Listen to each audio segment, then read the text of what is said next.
Hi, I'm Ann Snellgrove McKerracher. And I'm David McKerracher. You're listening to What's Right.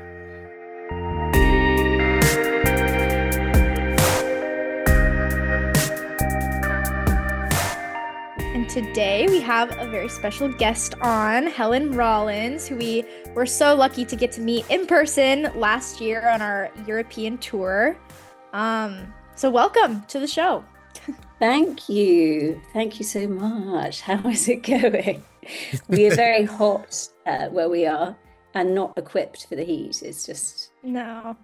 yeah, no AC. And also I live in a modern build, which is one of these places that is like during the winter, it's great because it cuts your bills down because it really retains heat. It's like triple glazed. Yeah. But today it's like summer, not yeah, so good. sweat inducing, not good. Yeah. Imagine that's tough. I just realized. But how are you? Oh, no, sorry, Dave. You don't matter. How are you, Helen? That is the question. Yes, how are you? Fine. I am, because we're going to talk about children, right? I am 3 weeks out of giving birth. Oh my goodness. And really scared about it. But yeah, no, fine. I've actually quite enjoyed being pregnant. I had sort of assumed it was going to be way worse than it is. I guess you can't tell until you do it. And then I have heard that every time you are pregnant, potentially it's different. So it's all a bit of a magical mystery ride. But I have heard that there are sort of trends week to week where you feel good or whatever. And the first trimester was awful. Well, it wasn't so bad, but tiring and you feel a bit sick. Then I had about 20 weeks of feeling like I was on speed. It was amazing.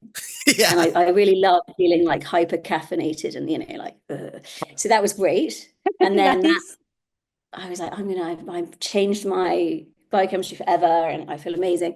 But that's sort of gone now and I'm feeling a bit tired again. So yeah, if I could just recapture that 20-week period somehow. Maybe I never will. Maybe it's all downhill from there. No. But anyway, that was good whilst it lasted. That's awesome. But they say that that's a sort of trend, Yeah. Right. But I think people can have all sorts of different experiences. Right. Yeah. Right.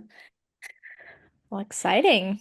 Well, we've talked a lot on this podcast about natality, about the replacement crisis, right? The replacement rate is off, so that there's likely to be a whole lot of old people and not a lot of young people for a few generations.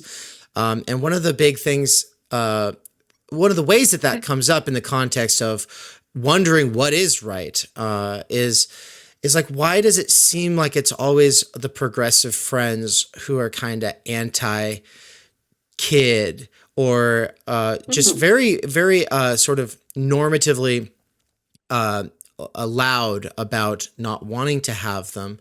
And maybe, Anne, you could say a few things to that, but just, for people who are coming in on this episode kind of wondering what it'll be about.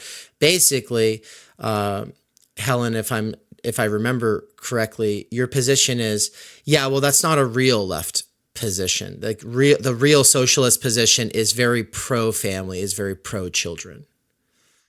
I would say so. I mean, it's interesting because what I understand you're kind of doing with this, the different podcasts you have, is sort of like looking at the signifier of right and left, right? I don't know, I would always speak for you, but because when you said, oh, do you want to come on this podcast? I was like, well, why is this right? Why is this right? Why is it not what's left? I think it's a very left-wing issue. I think the problem that we have is that people can't afford to have children. So this is a socialist problem.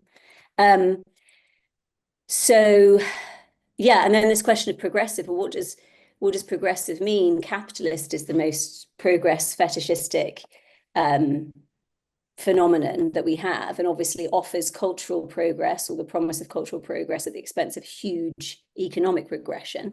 And we're living through a ginormous economic regression. You hear all sorts of things like we're heading back towards a Victorian level of inequality, which you can see in so many different ways. The way that housing is structured, the way that people are living in multifamily homes, and we have in the UK this phenomenon of the HOA, house of HMO, no, HOA is an American thing where you get the House Owners Association, no, House of Multiple Occupancy, which is like a boarding house, which was a sort of Victorian phenomenon. And a room in one such house is often the cost of what a single family flat was, even 10 years ago. We're having this huge decline in living standards. So the cost of living in the UK has gone up by 27% in 4 years. I mean, we could go through all of the statistics. I mean, I think we as younger people still know that the promise of the world that we grew up to expect has not been fulfilled, and it is rapidly shrinking. Every year seems to get more difficult for people. So I do think it's an economic question, and I think it's a question that the left hasn't tarried with, and I see it as a left-wing issue because it's I see it as an economic problem. Obviously, then you can talk about the cultural ramifications, the ideological ramifications of the collapse in living standards over the last 40 years, and potentially what we're kind of looking at that is different about this period is how it's affected the middle classes, the working classes having already sort of been routed by the forces of capitalism, and the changes in industrial structures, in globalization, in the falling rate of profit and tax evasion, all this kind of stuff. So, we're also looking at a collapse of middle class or professional aspirants having children. That's another factor. And that potentially some of the cultural the cultural phenomena that we're seeing is to do with excusing the economy, I think. So I would say it's a sort of, in my opinion, right-wing impetus rather than a left-wing one. I think that if Marx is in the lineage of Hegel, we're trying to think more concretely about our condition as it emerges to us and as it evolves materially through history. I think that Marx is more relevant than ever. Perhaps, we can think concretely rather than abstractly about how the structures that Marx is pointing out about economic conditions are playing out today, and how this has affected people in their younger years, and not only in their younger years, in their child creating years.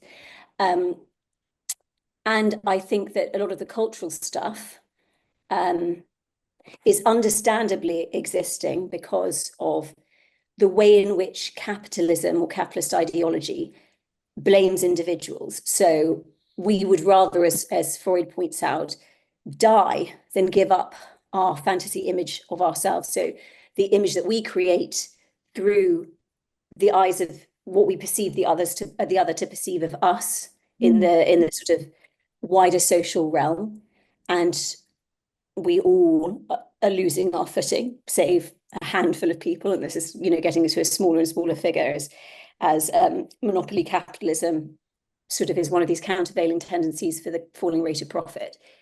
So it's not surprising that we have to come up with all sorts of other narratives to protect ourselves, because it's so painful to have been inculcated and brought up in bourgeois ideology. And I actually think that the explosion of bourgeois socialism, bourgeois ideology, through which a whole generation of young people were promised things and educated through. I mean, one of the things that's a very common kind of refrain that you would have heard in the education system in the UK would have been something like, you've got to work hard at school, otherwise you'll be stacking shelves at Tesco. Right. Well, in 2025, the average graduate 18 months after graduating is £45,000 in debt and earns less than the average full-time Tesco worker. So there it is precisely an investment in a bourgeois ideology that this sort of, not just an entrepreneurial kind of thing, but in values where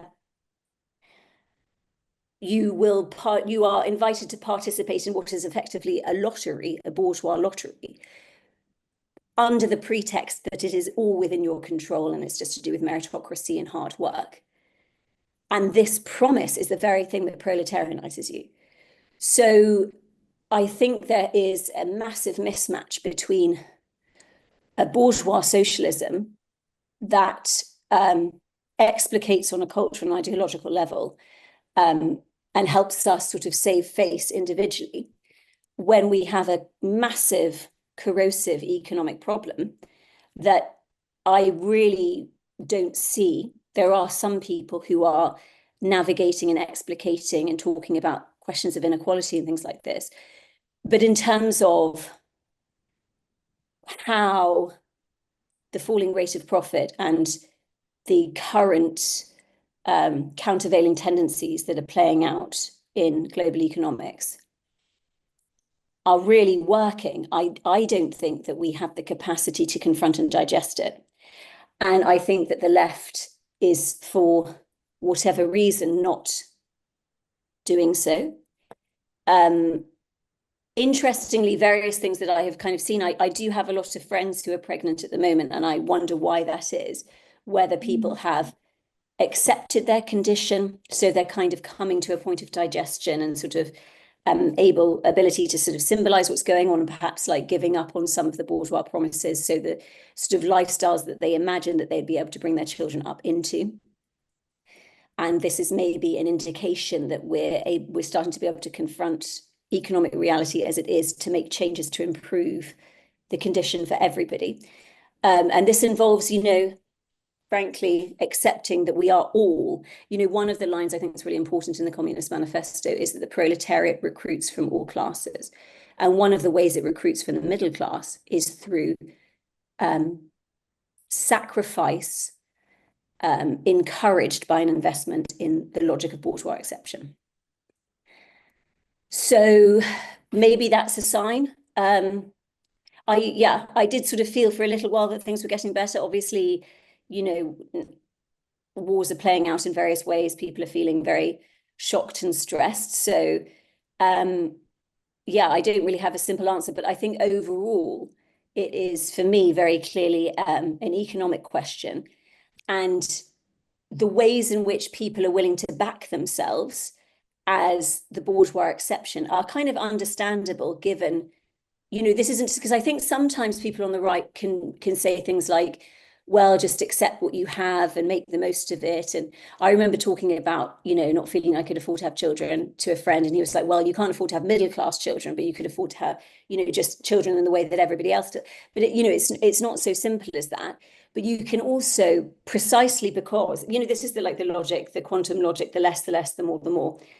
It's precisely because normal conditions for everybody, or working class or proletarian conditions, are so bad that people are motivated to back themselves. Of course, you would do that. So, as I say, I think it's an economic problem. Okay. In fact, I kind of know it is. We're very lucky to secure what would be the equivalent of an American kind of rent-controlled house. Nice. And the day we moved in, we got pregnant. So that seems like quite a clear indication that a material reality made it possible for us.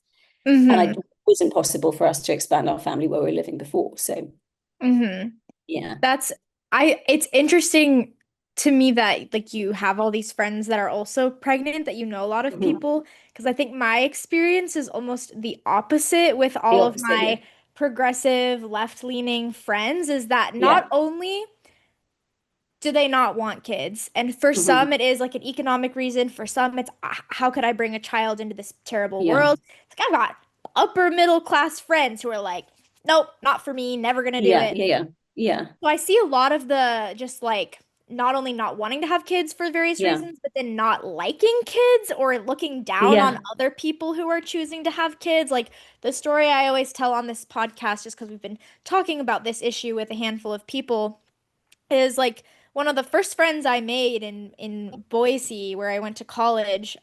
She's, a little bit older than me, but I was on the last day in Boise when we were moving out. I was like, yeah, Dave and I, we want to have a baby soon. And her response was, oh, like just so, oh, how could you do that to yourself?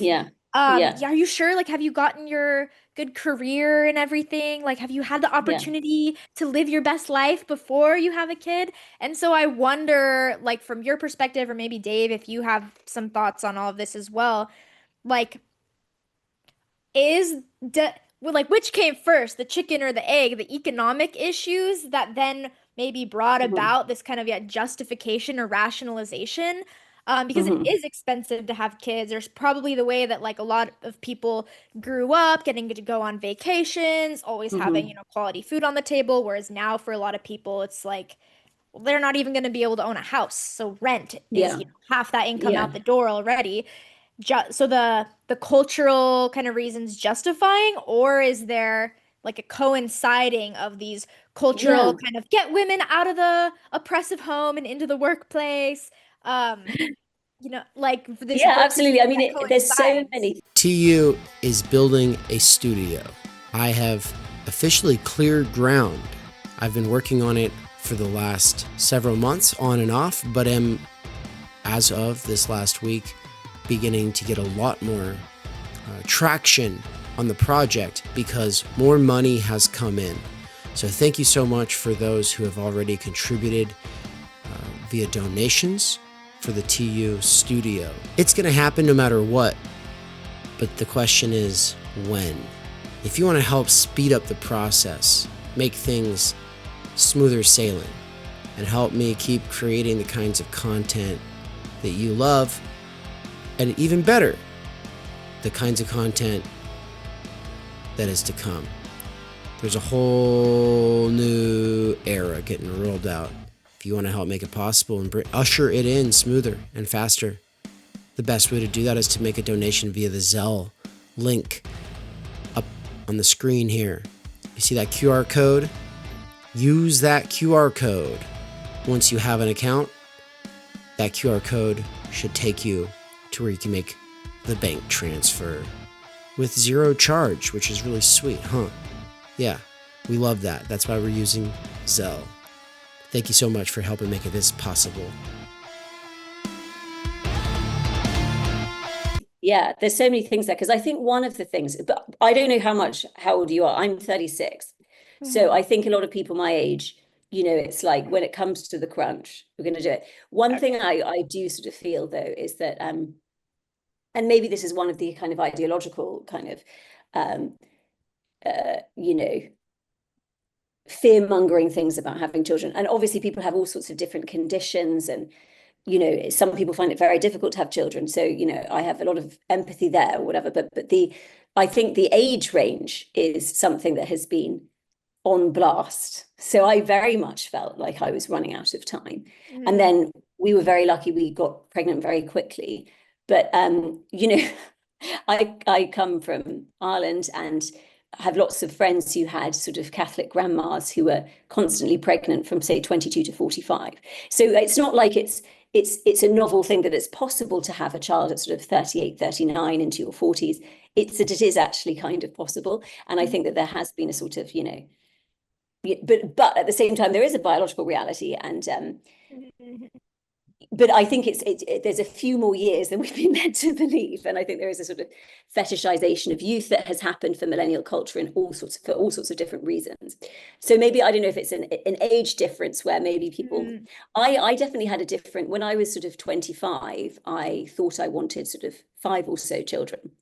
I'm a big family person. I really get on with my siblings, and I'm very lucky to have very, parents I get on with and all this kind of stuff. And Mm. I really like my cousins. I think it's really important. And interestingly, I seeing how different it is for younger people. So I have a stepdaughter who's 9, and um, she is the only child on that side of the family. So she has cousins through my sister, but in our house there are 3 adults and 1 child. Then she has her sets of her mother and her mother's partner, and then on that side of the family there are no other children. And then where they were living before, there were aunts, parents, grandparents, but no other children. So, it's a very different reality to. My parents were in the military, and we grew up on military bases, and you'd open the door and there were 50 kids, So Mm. it's a very, very different reality in this, you know, one child is what people can afford, or, people have to wait until later to have a child, and they can't have more than one or two or whatever.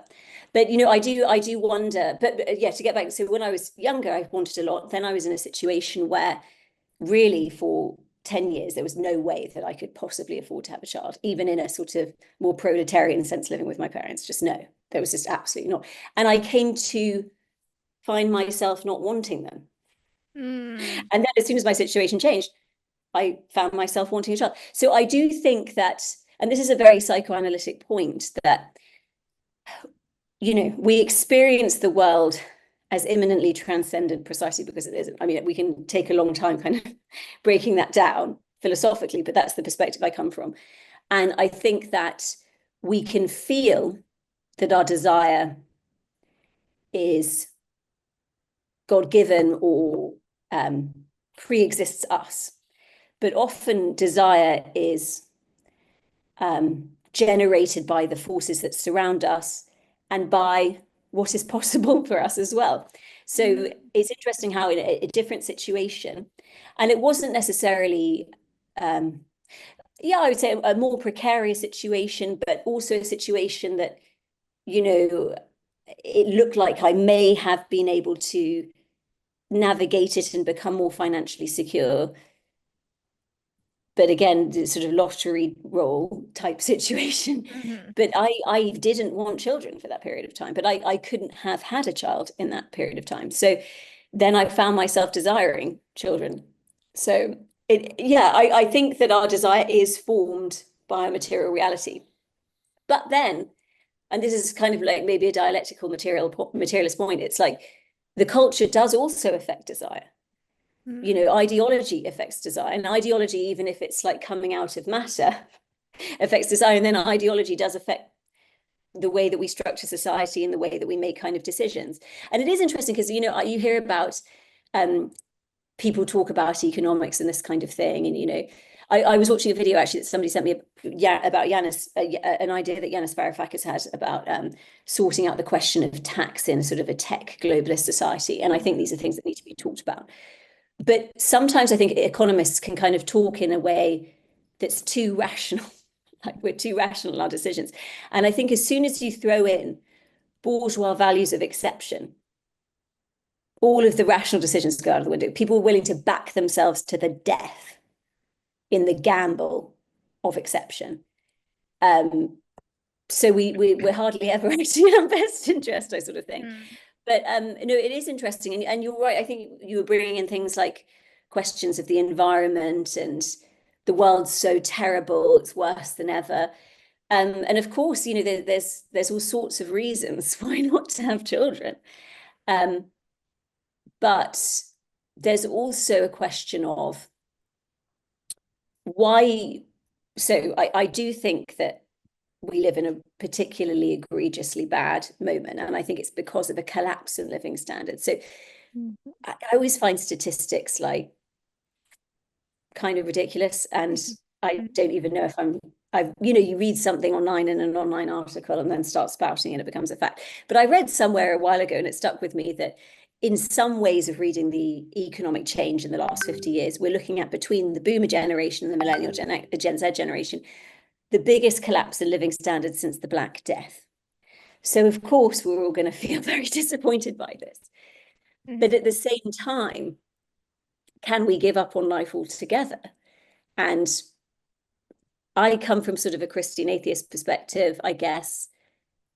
I come from a socialist perspective. I think people are it. And I think this is it. And I sort of think the world exists in terms of self-consciousness, and this is a kind of Hegelian point, through the perception of, through human subjectivity.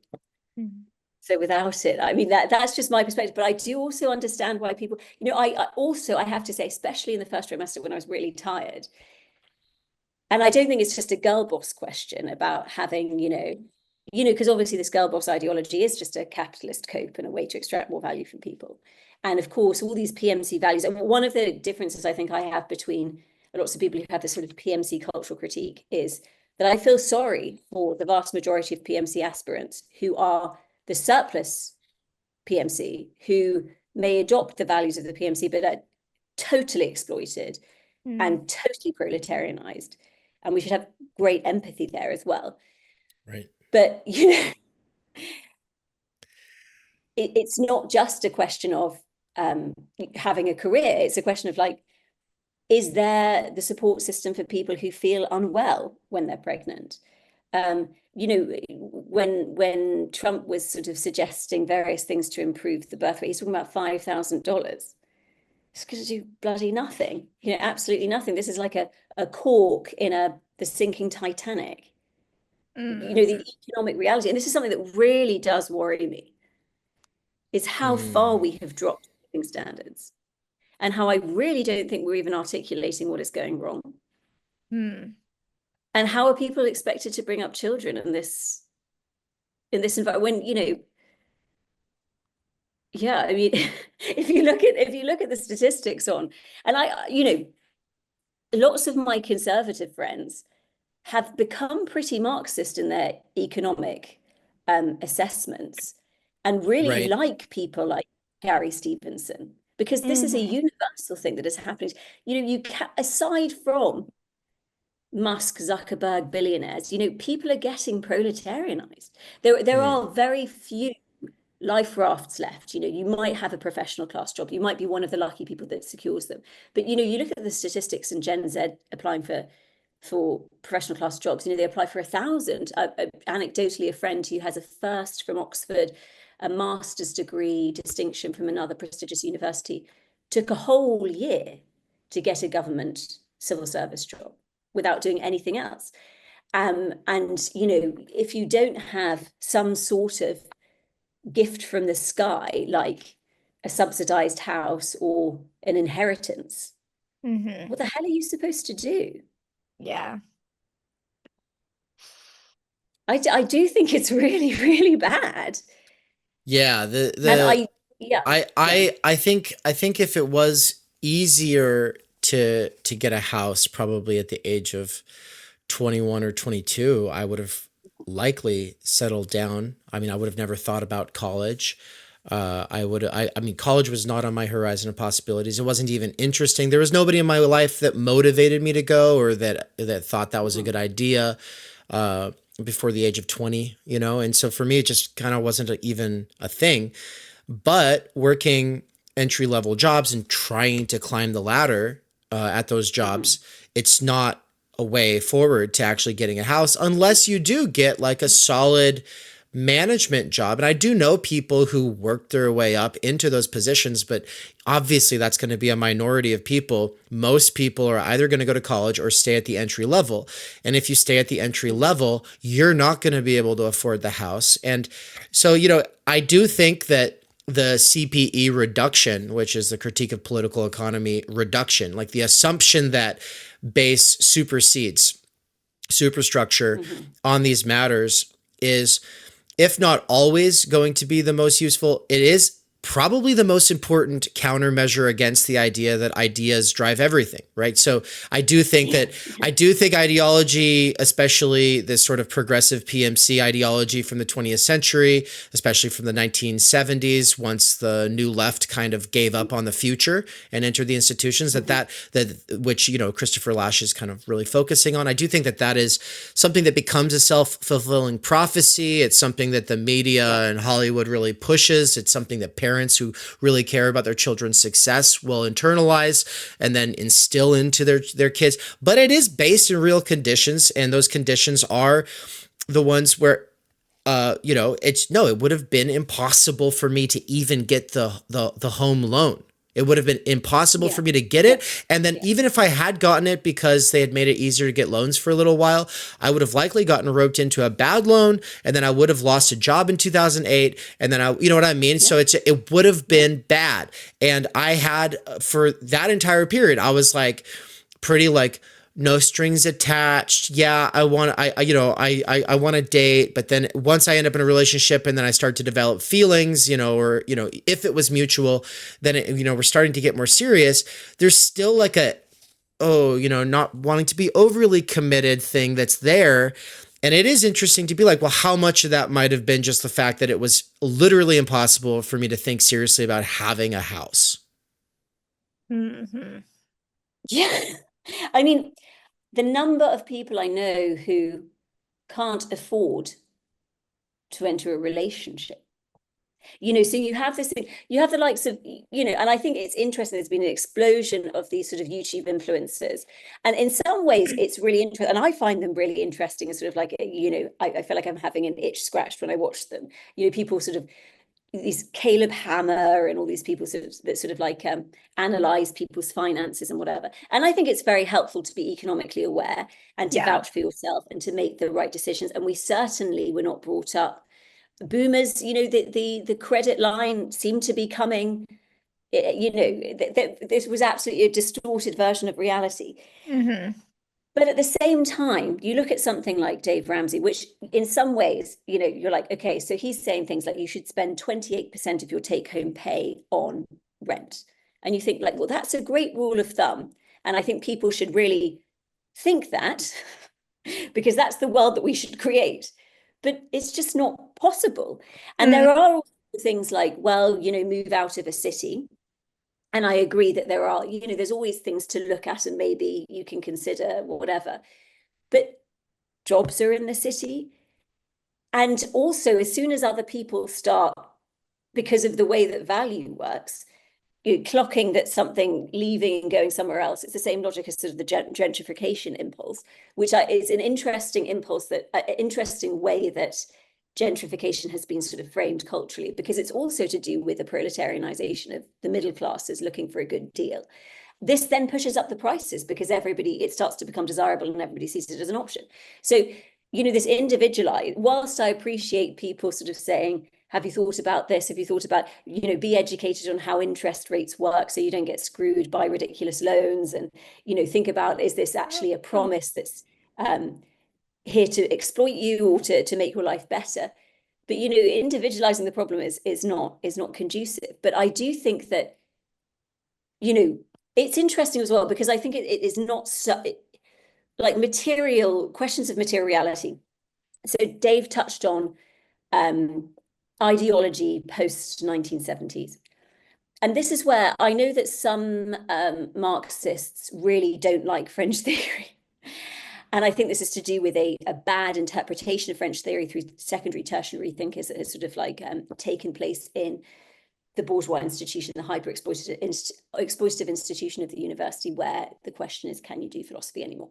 It's the Americanization of French theory. It's the American literature departments and the way they pick up French theory. It's actually, I mean, it's the same in the UK. I actually was motivated to delve into French theory. I did do a year abroad. I was very lucky to do a year abroad at one of these small colleges in France, where the sort of epicenter of this theory, and I was sort of maybe bathed in that for a while and went back to my Anglo university and was like, hang on, this isn't the same. And my literature degree. Anyway, but so the thing is, in 1969, Lacan gives a lecture talking about the 4 discourses. So you have the analyst discourse, university discourse, hysterics discourse. Oh, I can't remember. Wait, the master, the university, the analyst. Is it the hysteric? There we go. The hysterics, yeah. This is where I'm losing it. I do feel like I'm slightly losing it before. Anyway, but he's talking about the difference between the analyst discourse and the university discourse. And he sees that 1968, from his perspective, is a political failure, and that the analyst discourse is something different to the university discourse. So the university discourse would take things that look like a philosophical challenge to the system and sort of launder it through the institution and have it run cover for the master's discourse, which is similar to the capitalist discourse, which is something he develops later on. The analyst discourse, on the other hand, is the role of the psychoanalyst, the role of theory, and to constantly be tarrying with the contradictions of the master's discourse, constantly. As soon as we concretize something that's a relevant critique at a specific moment when capitalism is functioning in a certain way and is victimizing a certain group or whatever, as soon as you turn that into the university discourse, this runs covers for the master's discourse. And we constantly need to do philosophy to make sure we're positioning ourselves in the analyst discourse. So I actually think we need more French theory rather than less. And I also think that because of the economic changes that occur post 1980, so you see the way the banking system changes, the rise of credit cards, of debt, financialization, the bourgeoisification of culture, yuppie culture. You have up to 1980, and I'm talking about like Britain and America in particular. We have the miners' strike sort of in 1980, around 1980. Don't quote me on the exact date. Obviously, in terms of materialist critique or socialist critique or communist critique, a strike is when the workers seize the means of production and they have the capacity to control the supply chains to negotiate for better pay. But in this situation, is it a strike or is it a sort of protest, a mournful protest at the change in material conditions where workers are so under the cosh of capitalism that they have no capacity to control supply chains and the mines are closed? So we have like the routing of working class reality and culture by the 1980s. And then we have, as capitalism needs to find new means of garnering profit, the explosion of a bourgeois culture that will exploit the middle classes and proletarianize them as well. And I think where we are culturally is the last bunch of years is this rapid proletarianization in the middle classes. And Gary Stevenson does a really good job of indicating how this is already in train. You know, this is not new. So people kind of look back to 2008 and an era before it. The bailout of 2008 is similar to the same ideological and material structures that are happening in the economy today. So we live in state-sponsored corporate socialism. We do not, this is not only are we exploited as workers to generate value, the value is not recognized. We are value generating every time we're posting and liking on a social platform. But our taxpayers' money. So not only that, corporations don't pay tax because of global capital mobility and small nations offering, because they've got sort of no other choice, ways to evade tax. So we have the 0.05% Apple tax in Ireland, et cetera, et cetera, et cetera. And not as soon as governments can't instigate tax, the corporations and the billionaires have the upper hand relative to the government. And in a short-termist desperation, governments throw money at corporations to bring them in. And they're paying for this neo-colonialism. And it's taxpayers' money that are doing. So we're getting fucked from every direction. And this is not what's being discussed at all. But basically, there was a period of time in the 90s where this was already happening through as I say, the bourgeoisification of culture through financialization and through the lack of material recognition of where value lies and where it is being extracted from. And the gradual hyper-exploitation of students is an example of this. So we go from, you get paid to go to university. Your university is free. You have to pay a small fee. You have to pay quite a big fee. You have to pay quite a big fee and then do an internship. You have to pay quite a big fee, have a master's degree and do an internship. You have to pay a very, very big fee and have the master's and do an internship, and you're never going to get a job. And then when you do, you're getting paid less than a worker. You know, so this is value. Students are generating value for the market because there aren't enough roles that are being paid because of the way that value is not being symbolically recognized, because we have completely given up on a material understanding of value through the bourgeoisification of everything, which is basically the promise to escape the reality of the economy is enough payment. And the other thing is the number of, Marxist podcasts you'll be asked to do to usher in the revolution, because you might get paid when the revolution comes. Just pay people, right? But of course, we can't, because nobody has any money. And as a friend says, there's a £5 note being passed around on Patreon constantly. So we all like share with each other. And anytime we do a podcast, we're generating value for Zuckerberg, Musk, blah, blah, blah, blah, blah. And we have allowed this to happen because we don't want to recognize, and this is the bourgeoisification of culture, like the promise of exception, and this is where the ideology comes in, has done such a good job and has done a necessary job, because we can't face what the economy actually is, which is absolutely worse than I think anybody can possibly imagine. It's horrendous. So I feel like I've also sort of done 3 half points there and not gone back to the original points. And there was a point that Anne raised that I kind of wanted to go back to, but I can't even remember what it was. Oh yeah, no, so the theory thing, right? We need more theory, not less. But unfortunately, a oppositionalized, commoditized, ideologized version of the theory, which is really to tarry with the contradiction as it presents itself to us with clarity at all times, has been transformed into an oppositional bourgeois promise logic, and also an oppositional bourgeois blame logic, moralistic blame logic, rather than a question of the universal conditions we have created for ourselves. I do wonder at what point we will recognize that we are all, some people more than others, some people in different stages than others, but are under the hand of this system that we are not willing to recognize. And as I say, I do think the ideological stuff comes out of the desire to not recognize our universal condition. Maybe the 36-year-olds among us are having children now because it's sort of before it's too late. So maybe Anne's a bit younger and some of her contemporaries are not there yet. Maybe it's economically worse, for you. And I think it is. I think each year that passes, it is more difficult for younger people. But I do think that we have to do something. And when I think about bringing a child into this world, we have to do something. Why are we not doing anything? Why are we so urgently arrested by various issues that are caused by this economic reality that we don't want to face? And we'd rather have those symptoms be the thing that arrest our attention and that prevent us from actually taking action. So this is what is, the moralism, moralism is your brain on capitalism, I really feel, is precisely the thing that prevents us from tarrying with the reality.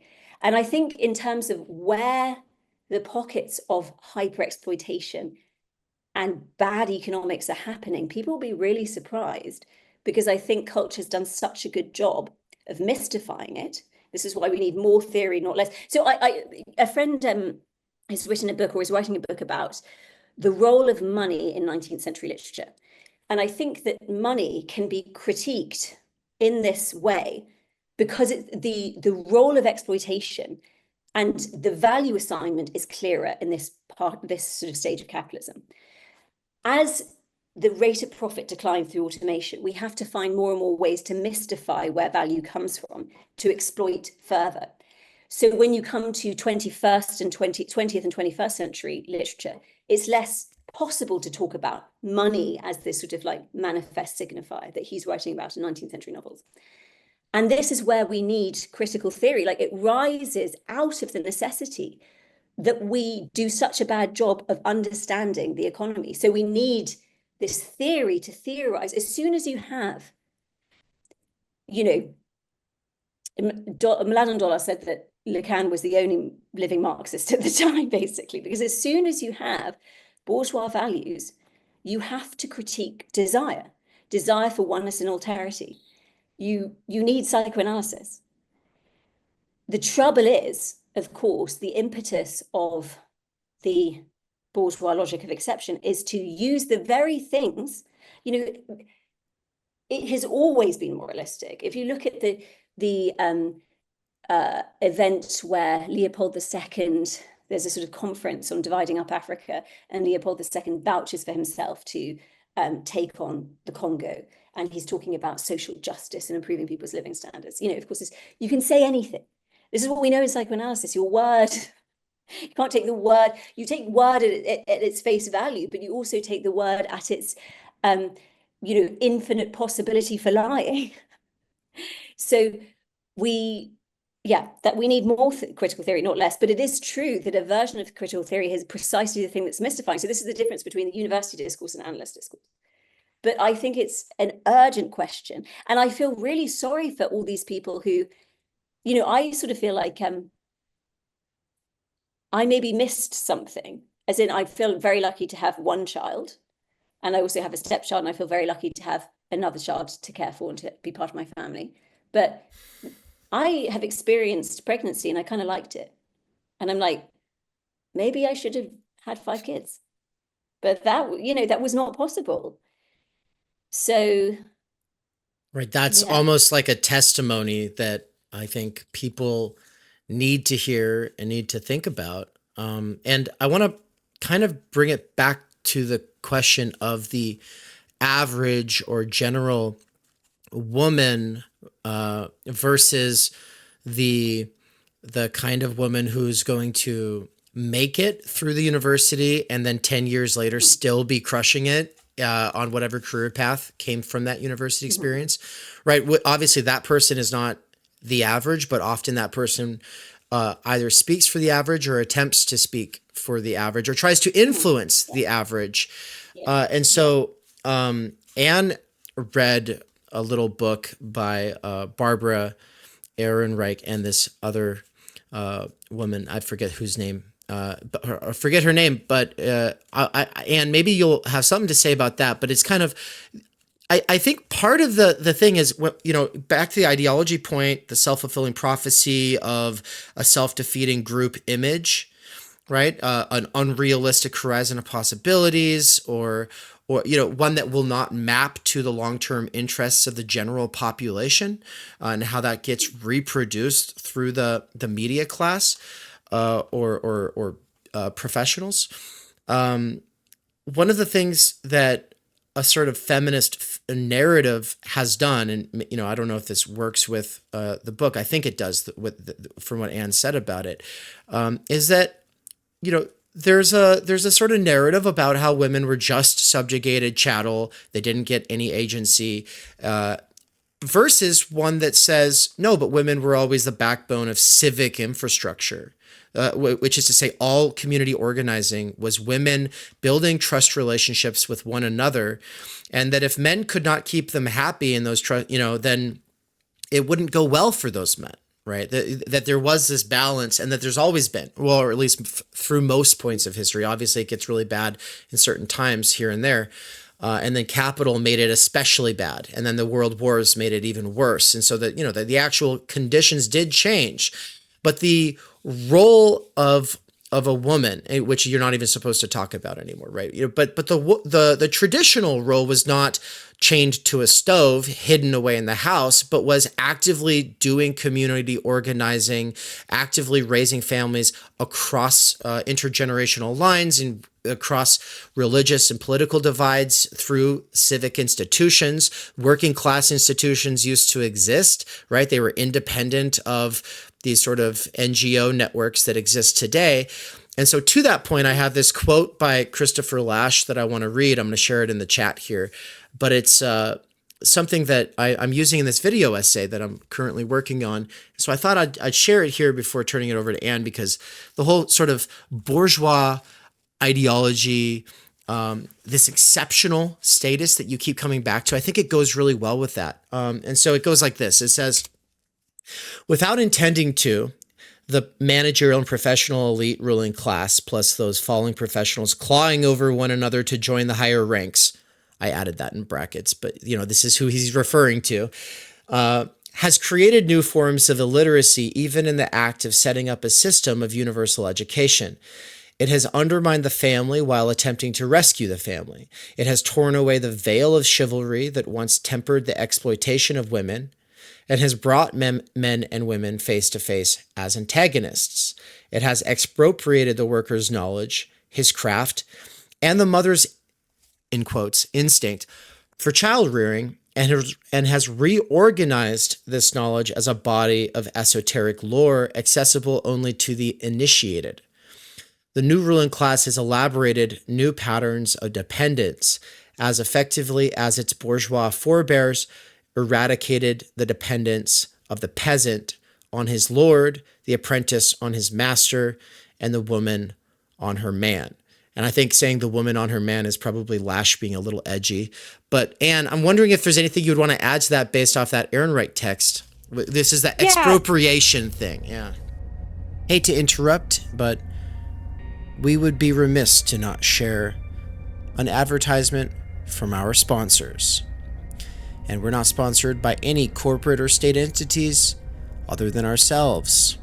So I'll just tell you a little bit about some of the past courses and the ongoing courses here at TU. Because if any of them sound exciting to you, well, you can access all of them by becoming a subscriber. That's right, subscribers make all of this possible. Subscribers get access to the course I taught on Martin Heidegger's Being and Time, as well as the course that I taught the first half of last year, Emmanuel Levinas's Totality and Infinity, the second half for which I will be teaching this winter. I've also taught Critical Media Theory and Critical Doxology and Timenergy with my wife, Anne Snellgrove McKerracher, who is the co-host on What's Right. Also, you would get access to the course I taught at the university, 3 semesters worth, on Intro to Critical Social Theory and Socioanalysis. But also, we've had lots of other great professors teach Introduction to Marxism by Chris Catrone, Intro to Lacan via Seminar 11 with Todd McGowan, Introduction to Ivan Illich with Brian Weeks, The Clinical Structures of Psychoanalysis and Autism with Dr. Leon Brenner, the Michael Downs Seminar, Introduction to Slavoj Žižek, Introduction to Nick Land, and Žižek's For They Know Not What They Do, all taught by Michael Downs, as well as What is Sex? That was a collab that I did with Cadell Last. Theory 101, a collab I did with Hello Gorgias. And then also, of course, there's Carl Jaspers' The Idea of the University, PMC Consciousness and Ideology. These were early, very important courses that I taught with friends at TU back in 2023. And they remain important to this day. Every one of these courses comes out of an overarching research project. There's a real driving force, mission, and agenda to the research going on at TU because we want to understand the situation for the sake of large-scale structural change focused on the good life. What does that actually mean? If you really want to go deep, obviously, these courses are something you could spend the better part of a year binging while at work. Ongoing courses that come out on a monthly basis are the Fundamental Problems and Core Concepts at TU with yours truly, also my seminar, Philosophy of Nature with Nina Power, the Benjamin Studebaker seminar, as well as his course, The 12 Political Theorists. We've got some really exciting stuff coming down the line. The only way to make this all possible and really deepen your knowledge and familiarity with all of these different things is to become a subscriber today at http://theoryunderground.com/subscribe. Thank you. Yeah, the book is called, it's more like a short, maybe like 50 to 60 page little kind of reader, which is Midwives and Nurses by Barbara Ehrenreich and Deidre English. And it's kind of their like feminist critique of the removing these roles of women in society, being midwives, witches, nurses, like having all of these herbal and food-based remedies for different sicknesses that they all exchanged with each other and passed down intergenerationally, and having all of this midwifery knowledge all of a sudden like, oh nope, actually that knowledge all now belongs to these people who have to go to school for this. At the time it was like mostly men going into these medical careers. At that time they talked about how all of a sudden there were more problems with childbirth because it's like these men who are going through the university, yeah, they've got the book knowledge. They can go check, I took this test, but they didn't have like this rich lived experience that these generations and communities of women had. And so yeah, that book like really kind of got me going on seeing how, yeah, these like this capitalist PMC kind of push to professionalism, what's meritocracy, credentialism, like, oh, now to be a doctor, you need XYZ now. And now it's like you need however many years of medical school, 8, 10. We were just listening to, I think it was, yeah, Bernie Sanders on the Joe Rogan podcast.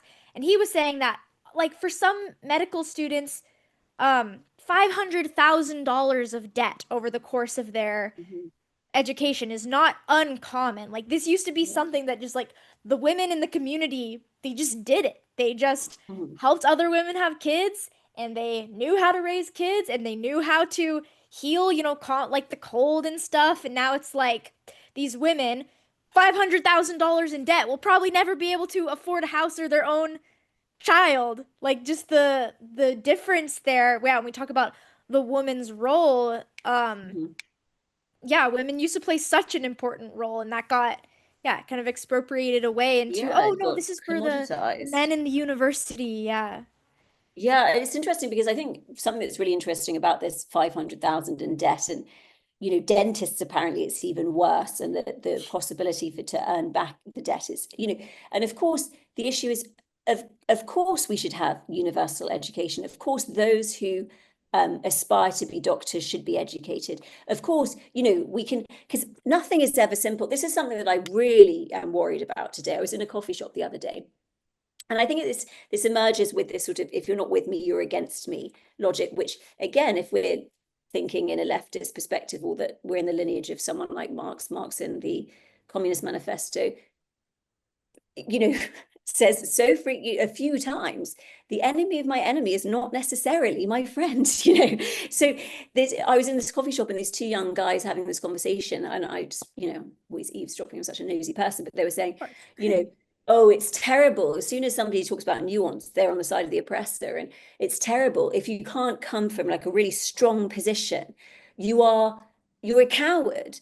The trouble is, we need to think. We need to, don't act, just think.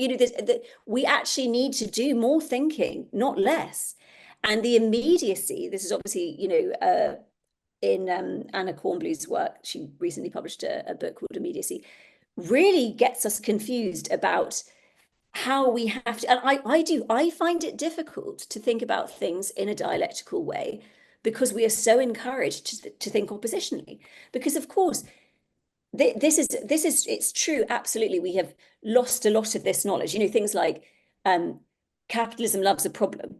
So as we can think of situations where so for instance, I've had friends who've given birth in birth centers, and a friend of mine who's a doctor said, well, and they've all had good experiences, but he said the fact that they've been pushed towards the birth center is probably means that they have no complications and it was going to go well.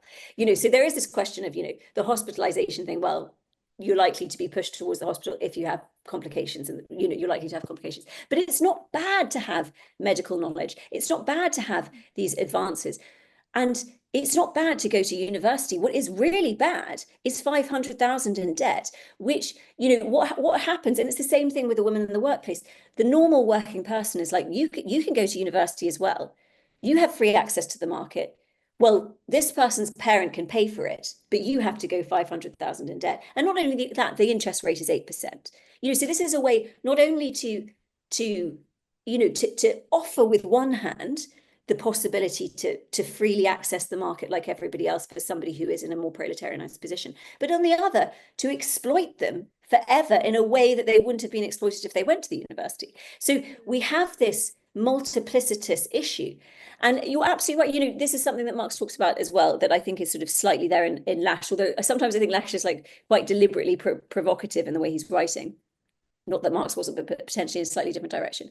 But, everything that is sacred is profaned. So we have cultures and traditions that are evaporated by the market, and a progressive narrative will say that that's always good.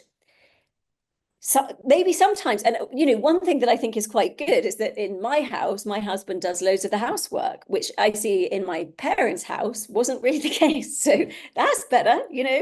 I can't complain about that. I fucking hate housework, and that's great. So some things do get better, but a lot of things get worse. But it's this sort of religious, I don't even know if I want to, I sort of feel like I need to stop using the word religious, maybe magical thinking, oppositional utopic logic, which is like, this is the ultimate solution, and if you're not with me, you're against me, and you're not a moral actor, and you've got to get behind this version of the emancipation of women, which we know in advance what it looks like. Oh, and it happens to be easily commoditized by the market. Ha ha ha. But it happens to be precisely because it is a problem solution logic that's offered up in an oppositional way. And it'll appropriate some of the progress, which we have to say, people's lives have been shit in the past, have been really, giving birth is really dangerous. It still sort of is. It's sort of less dangerous. But, you know, it's not all one thing or the other. And I think capitalism does such a good job of mystifying the economic regress by appropriating elements that look progressive but aren't. But in appropriating the progressive narrative to mystify the economic regress, you destroy all the things that you're claiming to fix in the first place, and it does get worse. So, you know, it's yeah, I don't know. I there's all sorts of things here, you know, like, of course, working class women have always worked. Look at factories and throughout the world, you know, you have women working in factories in various countries with babies strapped to them, women working in fields in China with babies strapped. You know, this is not going to work. It's not necessarily an emancipatory thing. And then on the other hand, you might say, well, in a situation where the man controls all the finances, can you ever have a politically equal situation where one person controls the finances? No, but this doesn't mean that women should all be girl bosses and go to work and have their own bank account and be pitted against each other and be individual agents and live in their own little flat with their own bills to pay instead of sharing. You know, no, it's sort of like, we should think about the implications of all of this. You know, there should be education around money, and we should be thinking about creating ways of being that are most productive. And I think sharing's really good, you know, and sharing in all sorts of different ways. But also it's like, you know, there's many situations where a woman might be more suited to having a PMC job than a man, and a man might be more suited to doing the childcare. That's also cool. And aren't we lucky that that is like more culturally acceptable now? But that doesn't mean that, you know, women are better rulers. What is all this fucking nonsense that was the thing for a while, where it's like, but it's also so regressive. It relies on this thing of like, women are more sensitive. It's like, are they? Maybe, I don't know if I am. But it's also so confusing, because like, it's like give with one hand and take with the other, because that whole ideology is so, I would say, like physiognomic, regressive, oppositional, you know. And if you look at the history of great leaders, quote unquote, there's plenty of fucking horrible women, you know, Catherine the Great, Elizabeth I, Queen Victoria, Margaret Thatcher, you know, they seem pretty rough to me. And actually, like, women have the right to be dicks just like men. But something that was quite interesting is in I sort of feel in contemporary culture that it's so schizophrenic. So I was at a breastfeeding class last week, which was a really fucking weird experience and could have been a comedy show. But the lady giving the class, she was saying, this was like an NHS government funded thing. It was all sorts of things that I was like, are you allowed to say that now? She was saying things like they really are pushing, really pushing for breastfeeding. You know, and she was saying you have to breastfeed for the first 6 months. And, you know, obviously there's all sorts of situations where people can't, where babies are ill, or, you know, everything goes wrong. But she was saying things like the child has a higher IQ, they're more attractive, they're clever, they're more obedient, you have a better. And I was like, are you allowed to say that? I thought we were birthing people. And now you're saying that my baby's going to be more attractive and have a higher IQ if they breast. Like, what the hell? Pick us up. Yeah. I guess to the fact that we're all confused about all of this, because it's very confusing. She sounds like she was going rogue. She's like, you know what? She was like, you know what? It might get me fired, but I want to see how long I can get away with this, you know? maybe that is what it is. No, she was really going for it. And then people asking questions like, oh, do we have to do this? Or she's like, yep. Maybe she was going my mom would probably say all the same stuff, except I don't think she'd say the IQ thing, because I don't think she does that line. But I wanted to, I know we got to let you go in a quick second here. I just want to pick one thing to kind of push back on, and I think it's just the education thing. Anne and I were just complaining about this last week. We used to be super free at college, and then we taught at a state, and then we taught at a state university. And I do not foresee any reforms that you could possibly do changing the culture of the state university in the next 50 years. Not fast enough to make it worthwhile for people to go, even if it was free. It is a waste of your money. It is a waste of your money. It's a waste of your time because it's just for partying and making friends. And it's a sort of pseudo pretentious way of partying and making friends. And yes, you could maybe, it'll get you into these different kinds of jobs, but there's also a good argument for deregulating something like nursing, which I'm not saying deregulate it entirely, but the current way that nursing exists at the state university destroys the people who go into it. I mean, I would rather have someone who's got no training at all and a big heart put a wet cloth on my forehead than somebody who spent that much time being turned into a Nazi. And what I mean is like a functional bureaucrat who's got no mind of his or her own, because the people who make it through the filter of this certification process are being stripped of empathy and being stripped of any sort of soul, being stripped of any critical thinking capacities, and are just people who are able to memorize and regurgitate and do as they're told. And I say this with all of the empathy in my heart because I had students who were going through this experience, and it's like it's killing them. And I'm not saying that everyone They're the most miserable people on campus is the pre-med and the nursing students. They haven't slept in days. They're losing their minds. Yeah. And then they're gonna go be our doctors one day and do brain surgery on us. And they these like residencies. They're kept up for like 36 hours at a time. And the way that like med school is right now is so messed up. So just to finish the question, then I'll just put it like this. Bernie's simple solution is just free college. It's unrealistic that we could get that in the next 30 years through the government that we currently have. It's also unlikely that even if he got it, that it would change what people going into these programs are currently facing, because we're essentially talking about bailing out a failing and inhumane system. So like it's the quality of the education and what that education is functionally doing to reproduce the relations of production. Yeah, no, I mean, so two things. I think that the American medical institution is one of the most egregious examples of our toxic economic system. It's almost unbelievable. And I also think the education system, the role it has played in proletarianization, in political fracturing, I think the main difference, we have this culture war in lieu of politics that is meted out via who went to university and who didn't. And realistically, with tiny pockets of exception life rafts that people have managed to sort of get on and be afforded, young people have all been proletarianized, and really, I think the time is right for people to recognize their universal condition. Frankly, to be a total doomer, I don't see any politician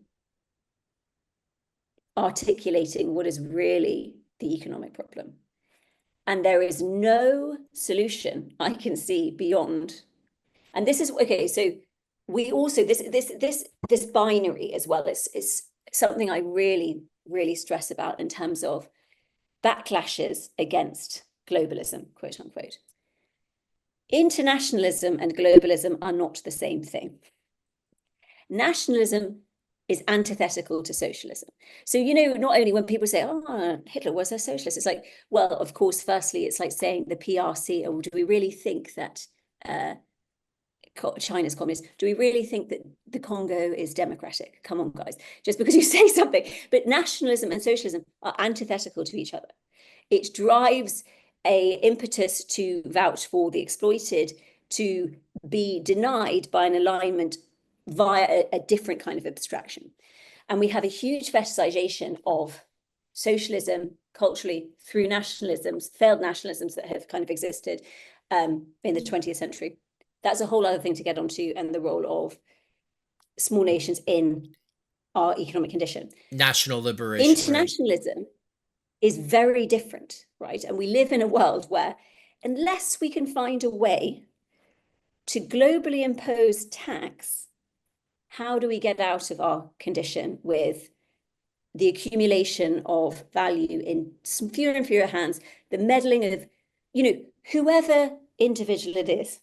I personally don't like Elon Musk, but if it was me, I would be a shit politician. Just because I have money doesn't mean I can control everybody. This is what institutions are for, to defend against the narcissistic rampancy of some deluded individual, because we're all nuts. As humans, we're all batshit. So all of this stuff is awful. But we can't just put a cork or tend to it with a sponge, which a lot of politics, and it becomes so oppositional, if you're not with me, you're against me. Well, the fact is, we aren't even looking at where the problem lies. And unless we can find a way, and as I say, I think I find it quite difficult to articulate because it's very troubling. But a lot of the loci of where this is playing out and where it's happening are so well mystified by contemporary culture. And I say this because of the work I do and where I do it. Maybe one day maybe I should just say it, but I don't know. Anyway, it is really troubling. But unless we can have some global tax agreement, I don't see how.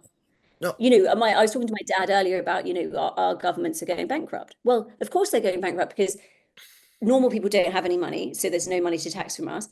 They can't tax wealth, it moves, and they have to offer the small tax amount that they get from us to throw at corporations to bring them back to create jobs in the short term. But these are very few jobs, and the competition for them and blah, blah, blah, blah. And it's not only, the amount that these governments throw, millions of millions. If anybody looks at the industry they work in and sees what is going on in this, this is, and where does it end? I just want to point out for people who are also listeners of Why Left with Benjamin Studebaker, the other sort of half of this podcast in a sort of way. This is exactly what he's getting at with the episode called The Benjamin Black Pill. Like, this is the black pill. The black pill is the difficulty of organizing something that could catch, I guess instead of saying catch, hamper capital mobility so that taxes could work across the board, so that instead of, because what currently happens is if any one nation tries to impose some serious work regulations and taxes on wealth inequality, then capital, through capital mobilization, it'll bounce to some other place, right? And so it's just constantly bouncing around. And then the other issue is that even if you were to get a coalition between people who all agree that this is a problem all across the world, if you try to do it through traditional parliamentary or electoral politics, they all have different elections during different times. So everyone's, you get one person in just as someone else is getting ousted. So it's like there's never an opportunity to make a serious change, a large scale structural change, which is, what we're saying is the absolute necessity for a society that would have time energy, so that people could prioritize nature, nurture, and natality, or we could say nurturing nature and natality. The conditions for being able to do that with our time energy are necessarily obstructed by this problem of global, and we could say globalist,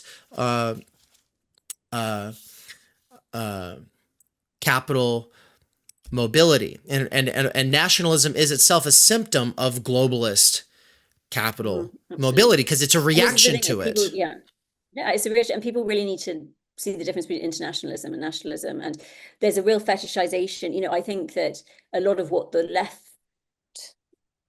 This is the funny thing. It's interesting, as I say, with your choice of labeling these podcasts in certain ways, because I do feel like the majority of what we see on the left is, I think it's quite far right, personally. And there's often a sort of third worldist fetishization And also you can kind of understand, people are desperate. Everybody wants change. This is not there's some evil person who, obviously a bourgeois logic does lead us to want something better for ourselves at the expense of other people. Under capitalism, it can only happen at the expense of other people because of the way value is generated under capitalism. And the real issue, so, there is that, but I really feel immense empathy for people and for how they're trying to rationalize it, how they're trying to deal with it, and how they're trying to comfort themselves. The trouble is, I think we have a crisis of sharing. And this is why I say, caring for other people, all of this is really important. And I think this is a familial, to end maybe with a family metaphor. If we see us, not to be too trite, but we have a crisis of sharing. It's not, you hear all these sort of weird non-Marxist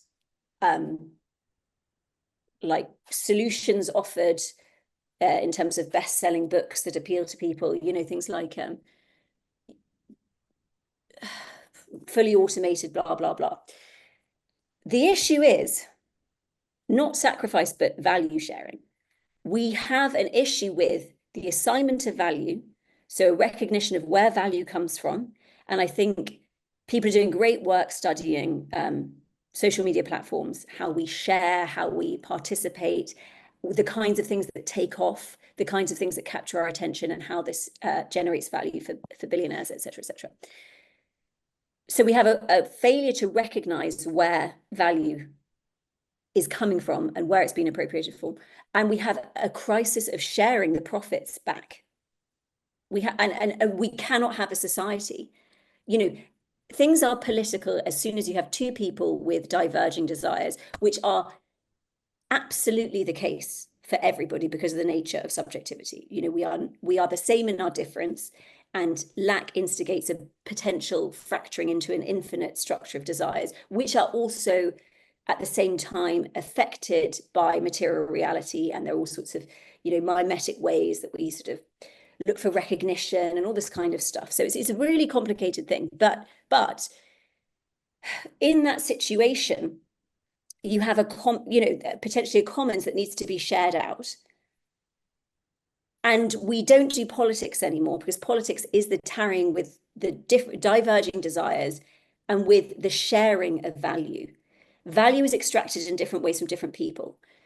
And it needs to be firstly recognized. And basically, I think the bourgeoisification of everything, which happened as a result of the collapsing rate of profit, which is inevitable because of automation, which results in the need to mobilize our desire against our best interest in order to have us invest in the bourgeois logic of exception. And this, because of the way that drive functions, can be kind of an infinite amount of value that we are willing to give of ourselves in order to have this sort of fantasy position, which occasionally works for some people and then is used like on Hinge, designed to be deleted. You get the occasional data that succeeds, that proves, how it works, but it cannot work if it's going to extract profit, because you need constantly frustrated daters to pay the money to participate. And we have a crisis of share. We have found billionaires and corporations. I mean, if you look at the fourth industrial revolution and tech, what is unique is not only the automation structure of tech and the impetus towards automation, which is inevitably going to lead to a crisis of profit, which is inevitably going to lead to countervailing tendencies like monopolies, like breaking laws, like rewriting laws, like using progress narratives and utopic logic to mystify what's really going on. But they have also mobilized certain states to allow for no tax to be paid. If you don't have tax, states, which at least, states obviously when they're tied to capitalism, a real problem, because capitalism's impetus to extract value is antithetical to sort of like looking after the people who live in this group and sort of tending to a community and whatever. But at least there's this notion somewhere where maybe there should be a bit of sharing and we should have free healthcare and we should have roads and blah, blah, blah, blah, blah. There's none of that with corporations. And because states can't impose tax, corporations are in the ascendancy relative to states, and they just demand more and more and more. I can't believe how much of taxpayers' money is getting funneled into corporations. So like Elon Musk is the biggest recipient of government aid in history. Yeah, and then Bill Gates and Steve Jobs are right up there with him, right? Bill Gates and Steve Jobs right up there with him, right? Yeah. Absolutely, absolutely. Yeah. Oh, it's about, value generation, it's about job creation, you got to share the profit. Yeah, give us. Otherwise, we have no society. Give us some of that money. You'd see we could create all kinds of jobs too. We create the value. Yeah. We create the value. Every time we post on social media, we're creating that. Every time we get outraged about what we're seeing abroad, we're generating value. Every time. And the thing that really is upsetting is we are driven to vote for more and more reactionary. And, I obviously have a huge critique of this banding around the word fascism. Fascism is like a phenomenon that emerged in Middle Europe following the crisis of value post 1929 that was not resolved. Well, it was led to just collapse, and then we had the rise of fascism in Middle Europe. So I can see why they did this bailout thing, thinking that they could fix it. But the same thing has happened, but just festered. And it's so you hear all these people saying, you're a Nazi, blah, blah, blah. And I think it's very specific to Middle Europe in the 1930s, that structure. But there is a structure of capitalist logic that is inherent to what existed in fascism and Nazism that you can see play out in all sorts of ways. And maybe because we didn't have this explosive collapse on one day like in 1929, but bailing it out is just bailing out the problem. And we are, our politics is batshit, absolutely batshit. So, but having said all of this, I am also an optimist because I do think that we can and should do something. I mean, as Ben points out, it's really hard, but I believe in human life and human existence.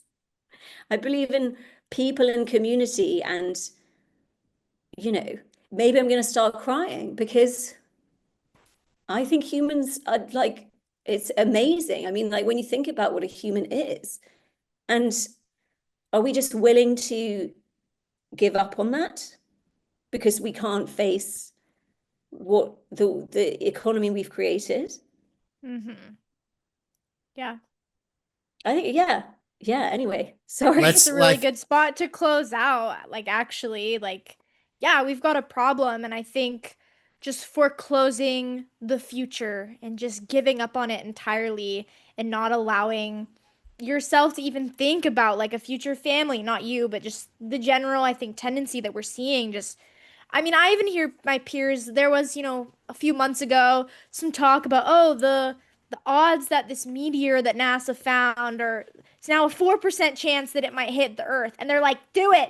Just do it. Just take us out of our misery. It's that's such a sad way to see the world. And if you are just going about your life every day thinking, this is it, life is miserable. Even just David mentioned, he was working in the sociology department at our university. The just energy in that office is just sad. And we can look at all of these problems from their various economic and cultural, perspectives, and we can be sad about it, but then it's okay, but what are we gonna do about it? And yeah, I've always been of the mind that we need people who care so deeply about the world and these problems to bring new life into the world. If our generation can't do it, well then maybe the future generation. That's always been Dave's project, and so we're so happy for you guys, and congratulations. Thanks. Enjoy the whole process. I'm sure it will be difficult, and we're so excited for you too. No, we feel very lucky that we're able to do it, and we're doing it, and I'm really scared. You'll be great. Thank you, and thank you, and good luck. Yes. Thanks. I appreciate it. Thank you.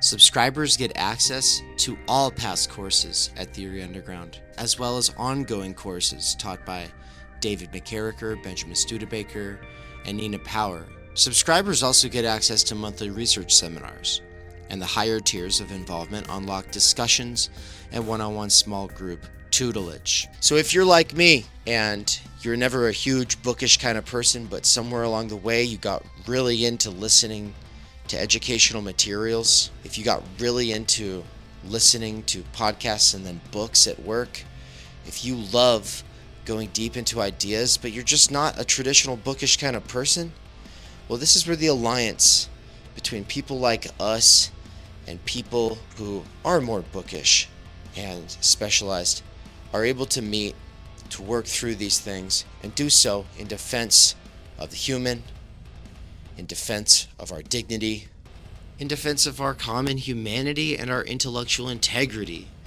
This is not a place where we're going to kick you out because you're pro-life or pro-choice, or where you are an atheist or a agnostic or a Christian. But it is a place where you're expected to love one another regardless of such things, and to show up for people in your actual IRL real life communities regardless of such things. And if that is exciting for you, and if you're excited to learn about what this approach, this method, this school of thought has to offer, then I'm excited to meet you.